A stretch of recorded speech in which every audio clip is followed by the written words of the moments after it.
Hello बायोलॉजियंस, कैसे हैं आप सब। आई होप कि आप सब बहुत अच्छे होंगे। तो आई होप कि आपकी पीजीटी की जो तैयारी है वो बहुत सही चल रही होगी। तो अभी मैं पीजीटी बायोलॉजी के लेक्चर्स जो है डालना मैंने शुरू कर दिए हैं। तो आपका फर्स्ट लेक्चर है पैरामीशियम के ऊपर ये लेक्चर होगा। आगे मैं सिलेबस को गो थ्रू करेंगे हम कि कौन सा चैप्टर कौन सा यूनिट है। तो पैरामीशियम का जो है ये यूनिट 2 रहेगा। इसमें हम प्रोटोजोन्स के बारे में पढ़ेंगे। तो वीडियो देखने से पहले इसको लाइक ज़रूर करिएगा और एंड कमेंट करिएगा कि आपको कौन सा टॉपिक आगे पढ़ना है। तो फिर हम नेक्स्ट टॉपिक पे वही वीडियो रिकॉर्ड करेंगे। और thank you so much for supporting me. तो शुरू करते हैं अपना लेक्चर। सो स्टूडेंट्स, ये है हमारा HP Himachal Pradesh PGT biology का सिलेबस जो आया है। ये है यूनिट 2 डाइवर्सिटी। हम कॉर्डेट्स और नॉन कॉर्डेट्स के बारे में पढ़ेंगे।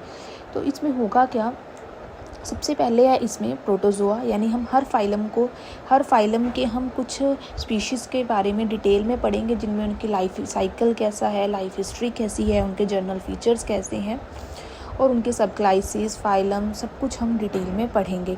बिकॉज़ ये सिलेबस सारा BSc लेवल का ही है, तो हमें हर चीज़ डिटेल में पढ़नी ही पड़ेगी। तो इस वीडियो में हम जो कवर करेंगे वो है पैरामीशियम। इसमें हम पैरामीशियम को कवर करेंगे और नेक्स्ट वीडियो में हम मोनोसिस्टिस कवर करेंगे। एक वीडियो में एक ही टॉपिक कवर हो सकता है, क्योंकि हमने डिटेल में पढ़ना है। अगर आपको इसके नोट्स चाहिए तो आप मुझे व्हाट्सएप पे भी फॉलो कर सकते हो। जस्ट आपने बायोलॉजियंस टाइप करना है। मैं इसका अपने व्हाट्सएप चैनल का लिंक जो है डिस्क्रिप्शन बॉक्स में अटैच कर दूँगी। टेलीग्राम का लिंक भी वहाँ पे आपको मिलेगा। और बहुत सारी बेसिक वीडियोस जो है वो ऑलरेडी अपलोडेड हो चुकी है, 1-1-2-2 मिनट की। तो आप उसको भी ज़रूर देखना, ताकि आपके बेसिक्स भी साथ में क्लियर हो। क्योंकि कई बार क्या होता है, हम बहुत ही डिटेल में पढ़ लेते हैं और क्वेश्चन हमें बिल्कुल बेसिक पूछा जाता है। तो बेसिक्स भी हमें जो है साथ साथ रिवाइज़ करने हैं। सो चलो शुरू करते हैं, अब देर नहीं करेंगे। पैरामीशियम के ऊपर पढ़ेंगे। पहले हम प्रोटोजोआ का थोड़ा सा ब्रीफ जो है, थोड़ी सी इंट्रोडक्शन ले लेंगे, फिर हम आगे शुरू करेंगे इसका पहला पार्ट जो कि है पैरामीशियम। तो जैसे कि हमें पता है कि ये है हमारा पूरा ट्री, हायरार्किकल ट्री कह सकते हैं इसको। तो कैसे जो है एनिमल्स में जो है किस तरह से डेवलपमेंट हुई। सबसे देखो, प्रोटिस्टा जो है बिल्कुल अगर देखा जाए सिंगल सेल्ड ऑर्गेनिजम्स है। डेवलपमेंट धीरे धीरे कैसे डेवलपमेंट हुई और सेल लेवल से ऑर्गन लेवल तक, ठीक है।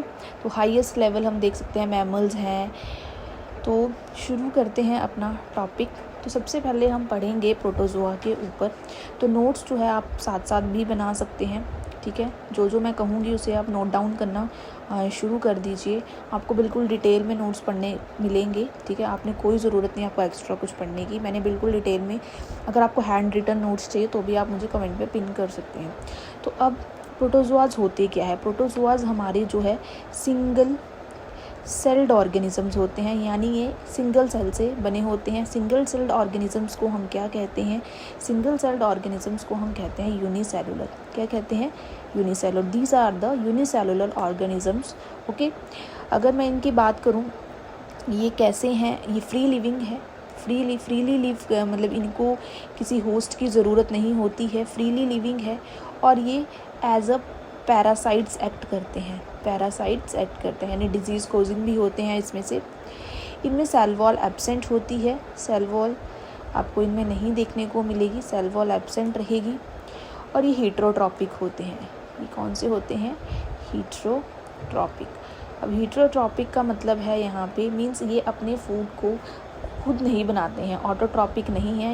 ये अपने फूड के लिए अदर स्पीशीज़ पे डिपेंडेंट है, ठीक है। किस पे डिपेंडेंट है, अदर स्पीशीज़ पे। इस पे हम एग्ज़ाम्पल्स पढ़ेंगे। तो एग्ज़ाम्पल्स इसमें क्या क्या हम पढ़ेंगे, इसमें हम एग्ज़ाम्पल्स जो हमारे इसमें रहेंगे वो है पैरामीशियम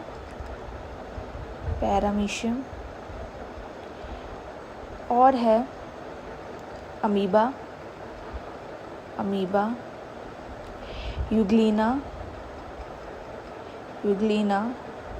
नंबर 4 है लिशमैनियम।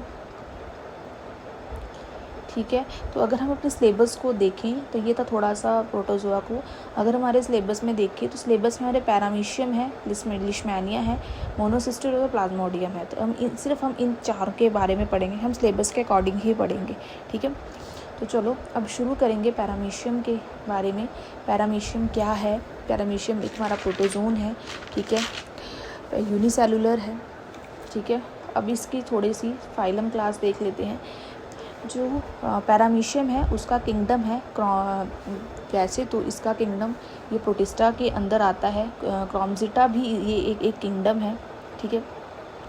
फाइलम है इसका सिलोफोरा। अगर आपको किंगडम क्रोमिस्टा आता है तो आप इस पे भी टिक कर सकते। इसके अलावा आपको ऑप्शन में प्रोटिस्टा भी हो सकता है, प्रोटिस्टा, तो ये दोनों ही करेक्ट है। पहले इसका किंगडम प्रोटिस्टा ही था।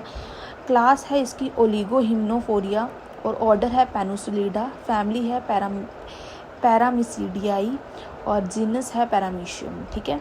तो ये है हमारा कुछ इस तरह से जो है हमारा पैरामीशियम। अब चलो पैरामीशियम को थोड़ा डिटेल में पढ़ेंगे। पैरामीशियम क्या है? पैरामीशियम जो है हमारा यूनिसेलुलर है। पैरामीशियम हमारा यूनिसेलुलर है। इसकी बॉडी पे बहुत सारे सीलिया प्रेजेंट होते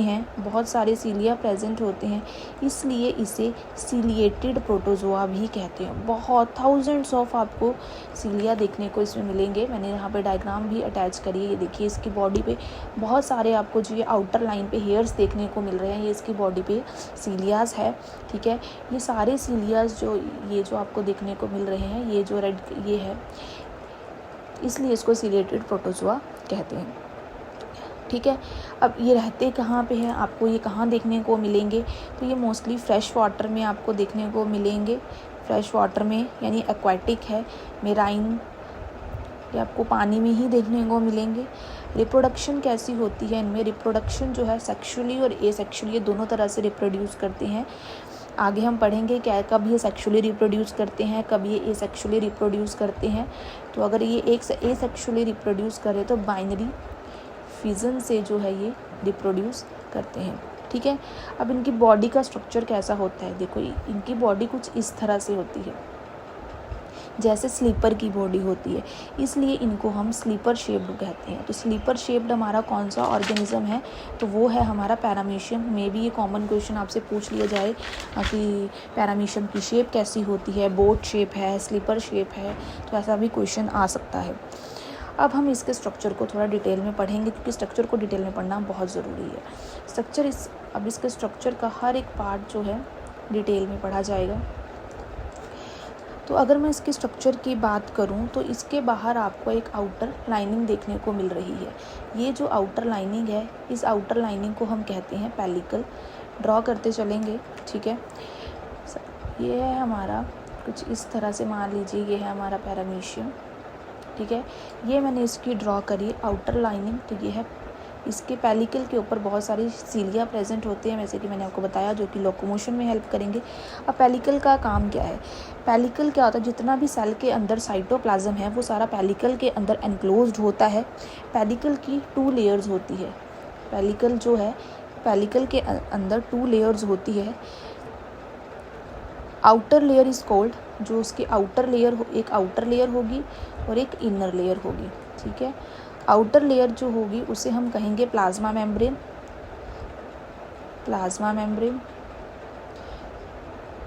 ये थोड़ा लेक्चर लंबा जाएगा।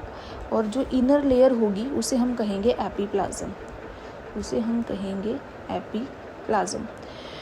एंड इन दोनों लेयर्स के बीच आपको एक और लेयर मिलेगी, यानी उसकी फीलिंग रहेगी। तो एक लेयर मिलेगी, लेयर ऑफ एल्विलॉय इनके बीच रहेगी, जो क्या करेगा, जो पेलिकल को एल्विलॉय लेयर होने की वजह से ये पेलिकल को क्या बनाती है? इलास्टिक बनाती है। इट मेक्स पेलिकल इलास्टिक, जिसकी वजह से पैरामीशियम जो है अपनी शेप चेंज करता रहता है। पैरामीशियम क्या करता है? अपनी शेप चेंज करता रहता है,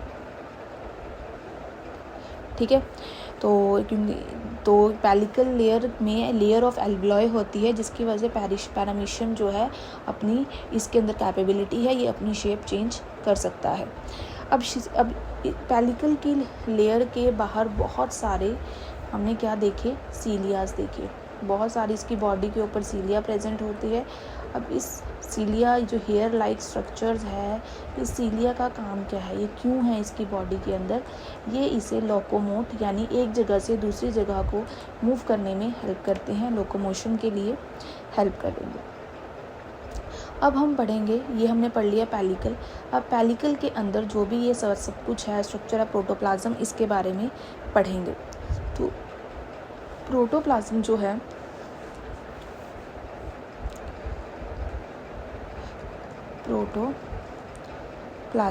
प्रोटोप्लाज्म दो हिस्सों में डिवाइड है, ठीक है। कौन कौन से दो हिस्से हैं, एक है एक्टोप्लाज्म और है एंडोप्लाज्म, ठीक है, और है एंडोप्लाज्म। एक्टोप्लाज्म क्या है, एक्टोप्लाज्म में क्या प्रेजेंट होते हैं, ट्राइकोसिस्ट्स प्रेजेंट होते हैं, ट्राइकोसिस्ट्स प्रेजेंट होते हैं जो क्या as a defensive organ act करते हैं, यानी डिफेंस यानी अपने आप को प्रोटेक्शन, अगर कोई प्रे आ गया तो एक्टोप्लाज्म जो है एक जो उसके अंदर ट्राइकोसिस्ट है वो एक डिफेंस करेगा, यानी पैरामीशियम को जो भी फॉरेन पार्टिकल्स है उससे बचाएगा, ठीक है। जो एंडोप्लाज्म है, इसमें आपको कुछ ग्रैन्यूल्स देखने को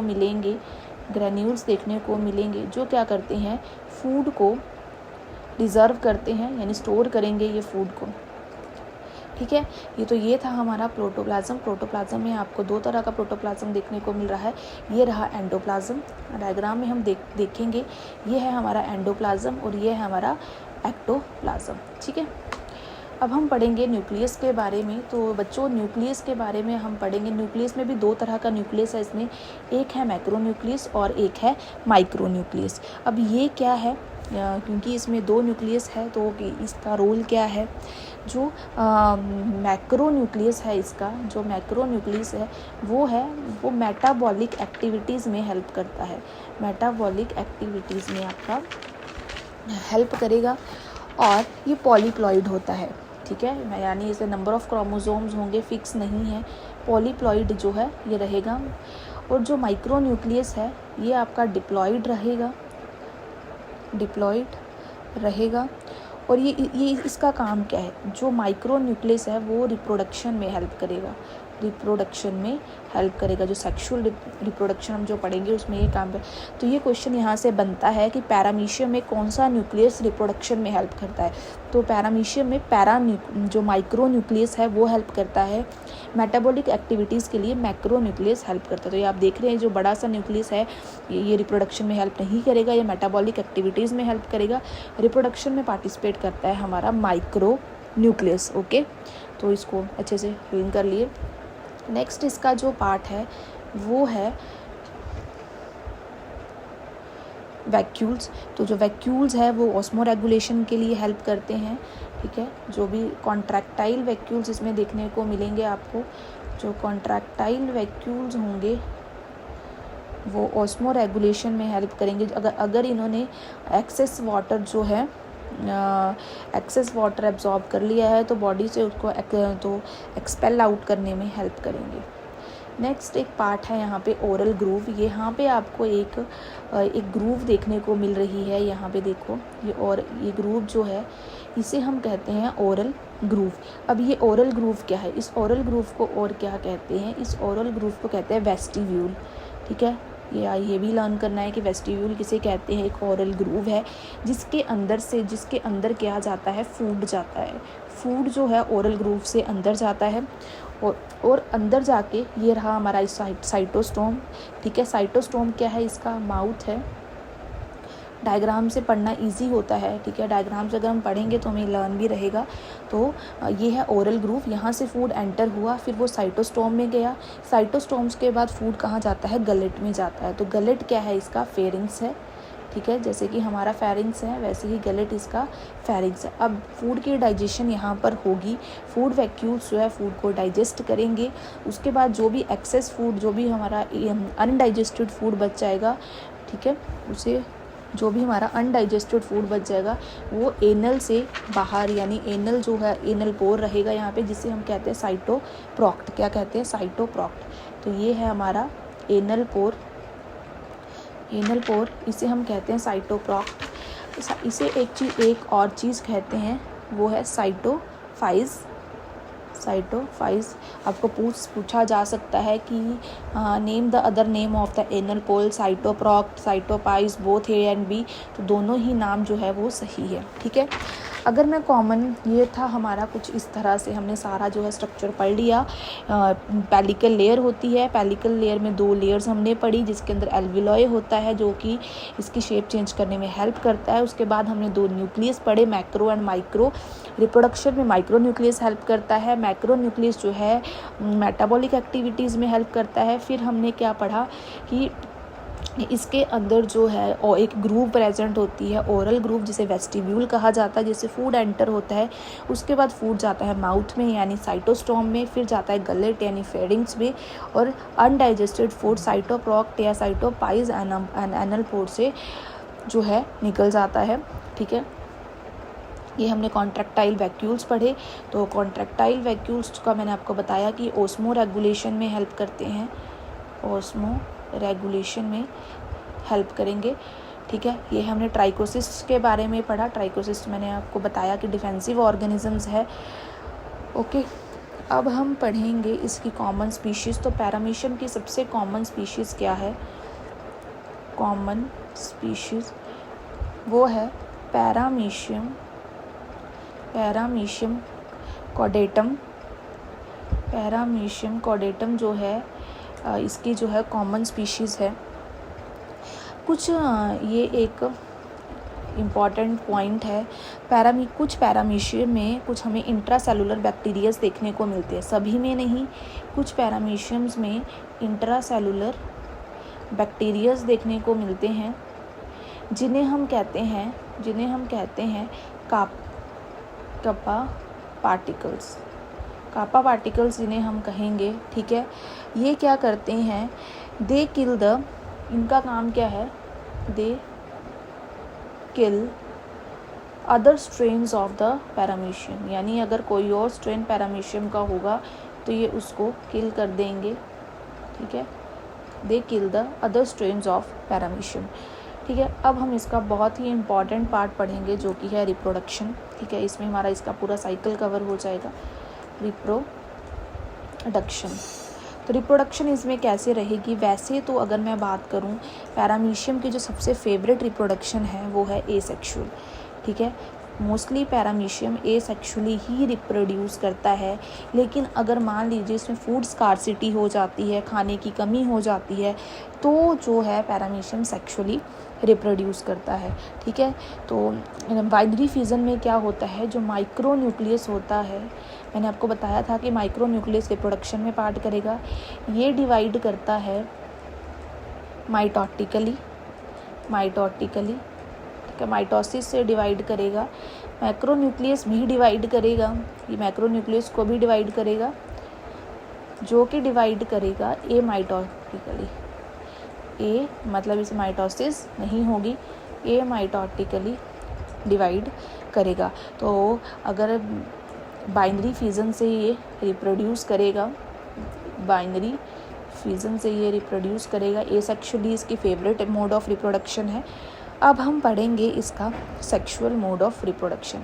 सो उसके लिए हम इसका लाइफ साइकिल पढ़ेंगे, डायग्राम से ही पढ़ेंगे क्योंकि डायग्राम से इजी होता है पढ़ना। तो चलो इसका नेक्स्ट लाइफ साइकिल हम पढ़ते हैं। तो ये है इसकी ये है इसका लाइफ साइकिल। तो कैसे होता है इसके? अब सबसे पहले जो सेक्सुअल इसकी है उसमें सेक्सुअल रिप्रोडक्शन कंजुगेशन के थ्रू होती है। तो सबसे पहले क्या होता है? Two parameciums came together and transferred its genetic material. ये देखिए, 2 पैरामीशियम एक दूसरे के पास आते हैं और अपना जेनेटिक मटेरियल पास करते, इनके बीच में कंजुगेशन ब्रिज बनता है, ठीक है, कंजुगेशन ब्रिज बनता है। और जब ये दोनों पैरामीशियम्स मिल जाते हैं तो हम इन्हें कहते हैं कंजुगेंट्स। क्या कहेंगे हम इनको? कंजुगेंट्स कहेंगे हम इनको, ठीक है। इनके बीच एक कंजुगेशन ब्रिज बन जाता है। जब ये दोनों आपस में, अब देखिए, 2 cells of the compatible mating align side by side partially ये लोग फ्यूज़ हो चुके हैं। अब इनके अंदर क्या होगा, जो मैक्रो न्यूक्लियस होगा वो डिसअपीयर हो जाएगा और सिर्फ माइक्रो न्यूक्लियस ही रहेगा। ठीक है, अब माइक्रो न्यूक्लियस जो है डिवाइड करेगा। ये देखो, ये था ये रहा ग्रीन कलर का आपको दिख रहा है माइक्रो न्यूक्लियस डिवाइड किया 4, यानी 4 हैप्लॉइड जो है माइक्रो न्यूक्लियस में डिवाइड हुआ, n नंबर ऑफ हो गया, माइक्रो न्यूक्लियस डिवाइड हुआ 4 में। ठीक है, अब वो जो ये 4 न्यूक्लियस बने, इनमें से 3 जो माइक्रो न्यूक्लियस होते हैं वो डिसइंटीग्रेट हो जाते हैं। जो 3 माइक्रो न्यूक्लियस होता है, सिर्फ एक माइक्रो न्यूक्लियस ही बचता है। ठीक है, उसके बाद क्या होता है, जो माइक्रो न्यूक्लियस बचा उसमें माइटोसिस होना शुरू होती है, यानी 1 से 2 बनेंगे, 2 से 4 बनेंगे। ठीक है, तो उनमें क्या हुआ, माइक्रो न्यूक्लियस बनी। जब उनमें क्या हुई, डिवीज़न हुआ, माइटोसिस हुई। ठीक है, तो यहाँ पे क्या होता है, सेल स्वैप होता है। यहाँ पे क्या हुआ, the cell swap of the 1 micro nucleus, यानी यहाँ पे जो भी जेनेटिक मटेरियल था, एक उसका वो उसमें फ्यूज़ हो जाता है और एक जो आपका कंजुगेंट था वो बाहर निकल जाता है और सिर्फ आगे एक ही जाएगा आगे। ठीक है, तो कंजुगेट्स क्या होते हैं, सेपरेट हो जाते हैं इस स्टेज पर आके, और क्या बनाते हैं, एक्सो कंजुगेट्स। ठीक है, द 2 माइक्रो न्यूक्लियाई, अब यहाँ पे अब ये देखिए 2 माइक्रो न्यूक्लियाइज फ्यूज़ हो गए और बहुत सारी माइटोसिस होने के बाद 8 माइक्रो न्यूक्लियाइज बनते हैं। फिर उसके बाद 4 माइक्रो न्यूक्लियाइज बिकम मैक्रो न्यूक्लियाई। अब माइक्रो न्यूक्लियाई से ही क्या बनेगा, आपका मैक्रो न्यूक्लियस बनेगा। ठीक है, एक माइक्रो न्यूक्लियाई एक बहुत बड़ा मैक्रो न्यूक्लियस बनाएगा।